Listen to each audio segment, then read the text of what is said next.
Delight IAS पर आप सभी का एक बार फिर से बहुत बहुत स्वागत है। तो एक इम्पॉर्टेंट टॉपिक पर बात करना बनता है अभी कि यूपीएससी का पेपर जो है, चाहे वो प्रीलिम्स का एग्जामिनेशन हो, मेंस का एग्जामिनेशन हो, किस तरीके से तैयार किया जाता है ना। और क्या इससे कोई फ़ायदा भी आपको होगा अगर आप किसी प्रोसेस को जान पाते हैं, समझ पाते हैं, तो क्या इसका कोई फ़ायदा प्रीलिम्स एग्जामिनेशन में आपको देखने को मिलेगा या मेंस में देखने को मिलेगा। और दूसरी एक इम्पॉर्टेंट चीज़ ये भी है कि इस समय हम ये टॉपिक क्यों डिस्कस कर रहे हैं, है ना, क्यों, उसकी ज़रूरत क्या है। इन सब चीज़ों को लेकर हम लोग बहुत गहराई में चर्चा करने वाले हैं और इससे जुड़े जितने भी भ्रम हैं ना, जितने भी मिथ हैं, वो आज आप लोगों के ख़त्म हो जाएंगे। तो इस वीडियो को बहुत ध्यान से आप लोग सुन लीजिएगा, इससे आप लोगों को बहुत ज़्यादा बेनिफिट जो है एग्जामिनेशन प्रोसेस को समझने में होगा। सबसे पहली चीज़ जो मैंने अभी आपको बोला कि अभी मैं ये टॉपिक क्यों डिस्कस कर रहा हूँ, मतलब कि उसका पेपर कैसे फॉर्म होता है, अभी ये टॉपिक इतना रेलिवेंट क्यों है। देखो, यूपीएससी की नई चेयरमैन बनी है ना, प्रीति सूदन इनका नाम है। इनके बारे में अगर आपको जानना हो तो अगर ये आंध्र प्रदेश कैडर से संबंधित रही हैं। 1983 बैच की जो हैं आईएएस अधिकारी हैं। 2017 से लेकर 2020 तक इन्होंने भारत के स्वास्थ्य सचिव के रूप में कार्य किया है ना। तो कोविड-19 की जो महामारी थी उस समय इन्होंने प्रमुख रणनीतिकार यही थी, मतलब है ना, किस तरीके से भारत में जो है इस चीज़ को कंट्रोल करना है, किस तरीके से जो है कोविड-19 पर नियंत्रण करके भारत को बचाना है, इन सब चीज़ों का प्लान करने की जिम्मेदारी जो है वो प्रीति सूदन की रही है। इससे पहले ये रक्षा मंत्रालय में भी सचिव के तौर पर काम कर चुकी हैं, है ना। कुछ प्रमुख योजनाएं जैसे बेटी बचाओ बेटी पढ़ाओ, इन सब के साथ ये जुड़ी रही। तो स्वास्थ्य मंत्रालय के साथ भी अच्छा खासा इनका रिलेशन रहा है। तो ये सारा इनका बैकग्राउंड है, ये इनकी पृष्ठभूमि है ना। तो यूपीएससी की नई चेयरमैन बनी है तो हुआ क्या है कि बहुत सारे जो बच्चे हैं या जो डिस्कशंस आजकल चल रहे हैं वो इस चीज़ को लेकर चल रहे हैं कि ये मैम जैसे मान लो ये स्वास्थ्य से जुड़ी रही हैं या इनका थोड़ा सा तकनीक के साथ लेना देना रहा है, तो हो सकता है कि यूपीएससी के प्रीलिम्स एग्जामिनेशन में अब साइंस और टेक के क्वेश्चन बढ़ जाएं, है ना। साइंस टेक के क्वेश्चन बढ़ जाए, इवन इनका इकोनॉमिक्स के साथ थोड़ा लेना देना रहा है ना, जब इन्होंने अपनी तैयारी एमफिल वगैरह इकोनॉमिक्स से ही की है इन्होंने।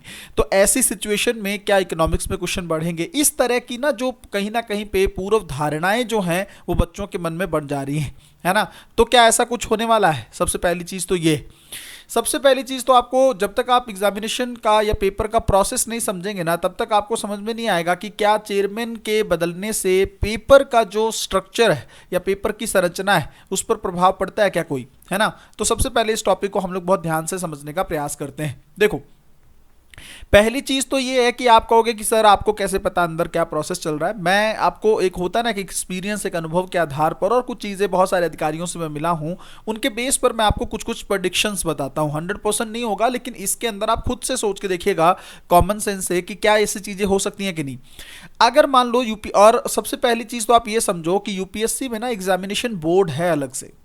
ऐसा नहीं है कि यूपीएससी के चेयरमैन पेपर फॉर्म कर रहे हैं, ध्यान से समझिएगा। इसको लेकर एक अलग एग्जामिनेशन बोर्ड होता है जिसका काम ही ये है कि जितने भी पेपर यूपीएससी करवाता है उन सभी पेपर्स को तैयार करना, है ना। और सबसे इंपॉर्टेंट पेपर कौन सा होता है? यूपीएससी का आईएएस का जो एग्जाम होता है, उस एग्जामिनेशन के जितने भी पेपर होंगे, चाहे वो प्रीलिम्स का एग्जामिनेशन हो चाहे मेंस का एग्जामिनेशन हो, इस पेपर को तैयार करना।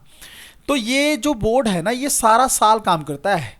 ऐसा नहीं है कि ये इसको दे दिए 10 दिन 15 दिन में पेपर फॉर्म करके दो, नहीं, ये सारा साल काम करते रहते हैं। इसीलिए तो देखो कितने अच्छे अच्छे क्वेश्चन जो हैं करंट अफेयर के पुराने भी रहते हैं, अगर यूपीएससी लेटेस्ट ही पेपर फॉर्म करता है। हाँ, पेपर फाइनल जो होता है वो अंत में जाके होता है। जैसे मान लो एक महीने पेपर में बचा है, जैसे मान लो 25 मई को आपका एग्जामिनेशन होना है नेक्स्ट ईयर, तो आप मान के चलो कि 30 अप्रैल तक जो है पेपर फाइनलाइज हो जाएगा, है ना, कि इस पेपर को देना है। बट समझिएगा एक महीने से भी कम के समय में ऐसा होता है। कई बार पिछले 15-20 दिन पहले जो न्यूज़ रही होती है ना, वो भी पेपर में देखने को मिलती है। इसका मतलब यूपीएससी बहुत अपडेटेड पेपर को तैयार करता है। सबसे पहली चीज़ तो ये।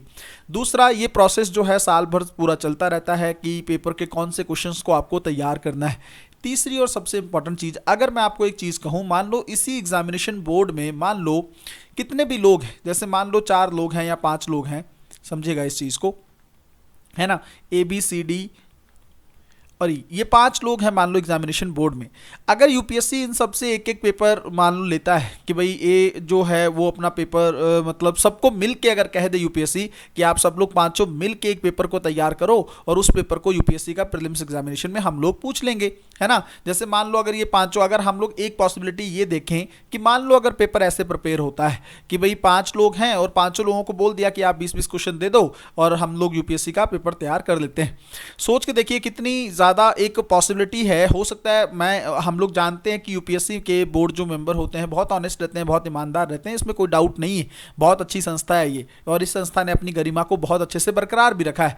बट फिर भी एक डाउट हो सकता है ना कि हो सकता है इन चारों में कोई एक ऐसा पर्सन हो जिससे गलती से या किसी वजह से पेपर लीक हो जाए, है ना। तो इतना बड़ा रिस्क यूपीएससी ले, ये बहुत कम संभावना है। और दूसरी चीज ये भी है कि हो सकता है आपस में टकराव भी देखने को मिले। अगर सबको ही पेपर बनाने के लिए कहा गया है तो हो सकता है ये जो पर्सन है, ए पर्सन मान लो ये हिस्ट्री बैकग्राउंड से हो, बी पर्सन पीएसआईआर पॉलिटिकल साइंस से हो, ये सी पर्सन जो है आपके ज्योग्राफी से ज़्यादा स्पेशलिस्ट हो, तो ये कहें कि इसके क्वेश्चन ज़्यादा होने चाहिए, ये एनवायरमेंट वाले कह सकते हैं हमारे क्वेश्चन ज़्यादा होने चाहिए, है ना। तो ये हो सकता है आपस में टकराव की सिचुएशन क्रिएट हो जाए, सबसे पहली चीज़ तो इसका इस तरीके से तो होना थोड़ा मुश्किल है। दूसरी चीज़ फिर कौन सी बनती है कि अगर यूपीएससी मान लो ये कह दे सभी लोगों को कि आप अपनी तरफ से, वही 5 लोग जो हैं ABCD, कि आप अपनी तरफ से एक पेपर को फाइनलाइज करके दे दीजिए, ठीक है। आप अपनी तरफ से एक पेपर ए बना देगा, एक पेपर बी, मतलब 5 पेपर मान लो हमारे पास आते हैं।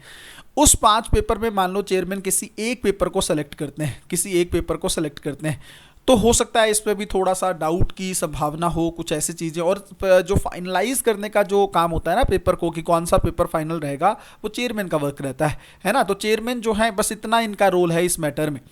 तो तीसरी सबसे बेहतरीन संभावना ये होती है कि यूपीएससी सबसे पेपर मंगवा ले, है ना, सबसे पेपर मंगवा ले और कुछ कुछ क्वेश्चन, जैसे मान लो ए पर्सन जो है वो हिस्ट्री से मान लो स्पेशलिस्ट हैं, तो इनके हिस्ट्री के क्वेश्चन रख दिए जाएं, है ना। और ज़रूरी नहीं है मान लो उनसे 20 क्वेश्चन उन्होंने लिखे हैं या 15 डाले हैं, उसमें से 10-12 क्वेश्चन डाल के यूपीएससी उस पेपर में रख ले, ताकि पता है क्या, अगर मान लो ये पर्सन बताए भी ABCD, तो ये 15 से 20 क्वेश्चन से ज़्यादा किसी को ना बता पाए, है ना। सिर्फ उतना ही जो है क्वेश्चंस जो है बाकियों को पता चले, बाकियों को उससे ज़्यादा पेपर की लीक होने की संभावना ना रहे।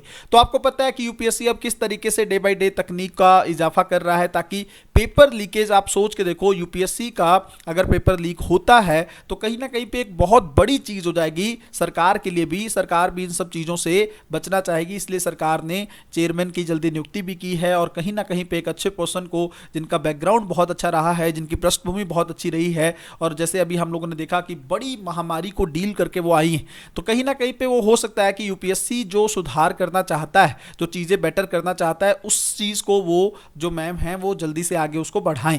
तो ये जो आप अफवाहें सुन रहे हो ना, ये सिर्फ अफवाहें हैं।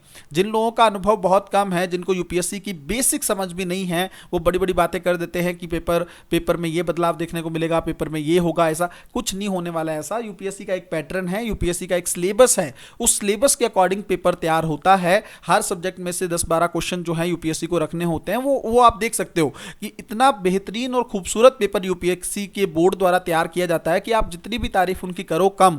हर बार जो है इतना अनप्रेडिक्टेबिलिटी का लेवल जो है, जैसे आप सोच के देखिए कितनी सारी टेस्ट सीरीज चलती हैं, 50-50 टेस्ट लिए जाते हैं, 5000 क्वेश्चन पूछे जाते हैं, उसके बाद भी यूपीएससी के 100 क्वेश्चन वहां से मैच नहीं हो पाते हैं। तो कितनी बड़ी चीज़ है, और इसका मतलब हार्डवर्क जो है उन बोर्ड मेंबर्स का या उस एग्जामिनेशन बोर्ड का देखने को मिलता है। तो इन सब चक्रों में ना पढ़ के अपना फोकस रखिए। सबसे इंपॉर्टेंट चीज़ बस ये है कि जितने सब्जेक्ट आपको यूपीएससी ने दिए हैं प्री में, चाहे वो पॉलिटी हो, हिस्ट्री हो, इकोनॉमी हो, इन्वायरमेंट हो, साइंस टेक हो, इन सबको बहुत अच्छे से करने का प्रयास करिए।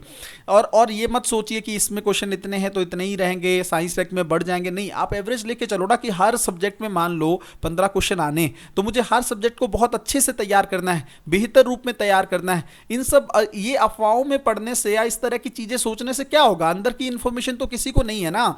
और सबसे बड़ी चीज मैं आपको इसलिए ये वीडियो मैं बनाया हूं, इसका मतलब ये नहीं कि अंदर की कोई बात मैं आपको बता रहा हूं, बात सिर्फ इतना है कि आप इन इन सब अफवाहों से बचें, अपनी तैयारी पे फोकस करें, है ना। और चेयरमैन के बदलने से और उन सब चीज़ों से, हाँ यूपीएससी में सुधार हो सकते हैं, वो अच्छी बात है। यूपीएससी की लेकर जैसे कुछ सवालों को काटा जा रहा है, तो हो सकता है आने वाले टाइम में वो सब चीज़ें देखने को ना मिले, लेकिन इतना बदलाव हो जाएगा पेपर में, ये सब्जेक्ट ज़्यादा पूछा जाएगा, ये कम पूछा जाएगा, इस तरह की संभावनाएं जो हैं वो बहुत कम देखने को मिलेंगी, है ना। तो आप लोग डिलाइट आईएएस का टेलीग्राम चैनल ज्वाइन कर सकते हो, क्विज वगैरह वहां पे आ रही है, करंट अफेयर को लेकर इंफॉर्मेशन वहां पे आती रहती हैं, तो आप लोग उसका फायदा उठा सकते हो आपकी तैयारी को बेहतरीन बनाने के लिए। ठीक है, तो मिलते हैं अगली वीडियो में, तब तक अपना ध्यान रखें, अपनी पढ़ाई को बहुत अच्छे तरीके से करते रहें। बहुत बहुत धन्यवाद।